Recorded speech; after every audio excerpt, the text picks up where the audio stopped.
Admiral Zexithera clicked her mandibles in disdain as she observed the human fleet through her command vessel's quantum-enhanced view screen. The Terran ships hung in space like crude metal boxes, angular, brutish, and utterly lacking the elegant curves and bioluminescent hulls that marked true galactic civilization. "Look at them," she chittered to her tactical officer. "No energy shielding, no phase modulators, no graviton matrices. They still use chemical propulsion and kinetic weapons. How did such primitives even achieve faster-than-light travel? The hegemony had ruled the galaxy for 3 millennia, their sleek vessels cutting through space with the grace of cosmic dancers. Their enemies, the Vorthak Empire, possessed ships that could phase through solid matter and strike from parallel dimensions. Even the barbaric Krulon Confederacy had mastered plasma manipulation centuries ago. But these humans, these newcomers who had somehow stumbled into galactic politics, they flew ships that wouldn't have looked out of place in a museum of ancient warfare. "Admiral," the tactical officer reported, "our deep space reconnaissance indicates the humans are moving to intercept the Vorthak fleet at the Kepler Junction.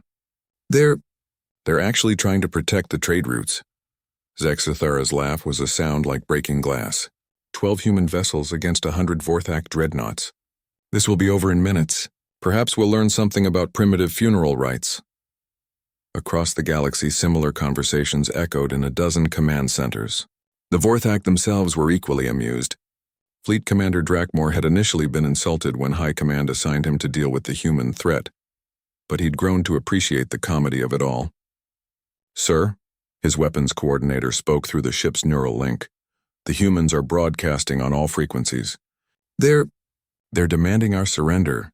The bridge erupted in mechanical laughter. 100 of the most advanced warships ever built, facing 12 primitive metal cans, and the humans were demanding surrender. The irony was delicious. "Let them come," Drakmor pulsed. "We'll phase shift around them and tear them apart with dimensional rifts.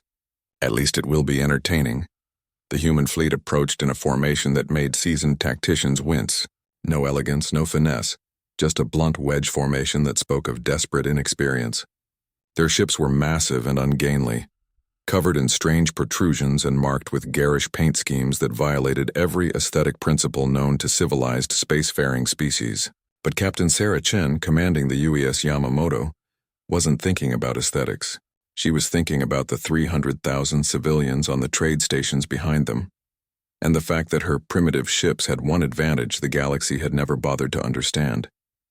Humans didn't build ships to look pretty. They built ships to win. "All vessels," she broadcast on the fleet channel, "weapons free. Show them what human engineering really looks like." The first indication that something was wrong came when the Vorthak began their signature phase shift maneuver. Their ships started to blur, becoming translucent as they slipped into parallel space. It was a technique that had made them virtually untouchable for centuries. How do you fight an enemy that could become incorporeal at will? But the humans had spent months studying Vorthak tactics. More importantly, they'd spent decades perfecting weapons that didn't care about dimensional barriers. The Yamamoto's main guns opened fire, not the elegant particle beams or plasma streams favored by galactic navies, but something far more primitive and infinitely more terrifying: accelerated tungsten rods moving at 30% the speed of light. The rounds tore through normal space and parallel dimensions alike, their sheer kinetic energy creating cascade failures in the Vorthak phase shift generators. The first enemy dreadnought exploded in a brilliant flash as its dimensional engines collapsed, creating a localized space-time rupture that consumed 2 more ships. "Impossible," Drakmor screamed as his fleet's perfect formation dissolved into chaos. "Those weapons shouldn't be able to touch us in phase space." But they could, and they did. Human weapons were brutally simple. Take something heavy, throw it really hard, and let physics do the rest. No exotic particles to be deflected, no energy signatures to be absorbed, just raw, unstoppable momentum. The human ships pressed their attack with a ferocity that shocked observers throughout the galaxy. They took hits that should have vaporized them, their crude armor absorbing punishment that would have crippled more advanced vessels. When the elegant Vorthak ships were damaged, their delicate systems failed catastrophically. When human ships were hit, they kept fighting with whatever they had left.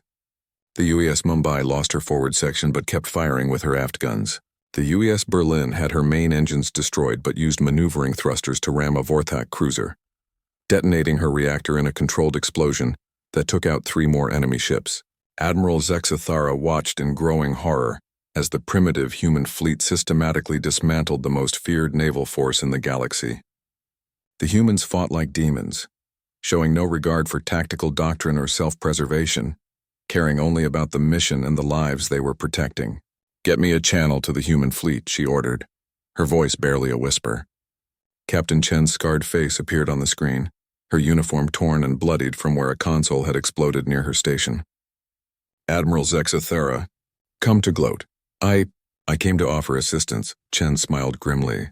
"We appreciate the offer, but we've got this handled. Might want to update your intelligence files, though.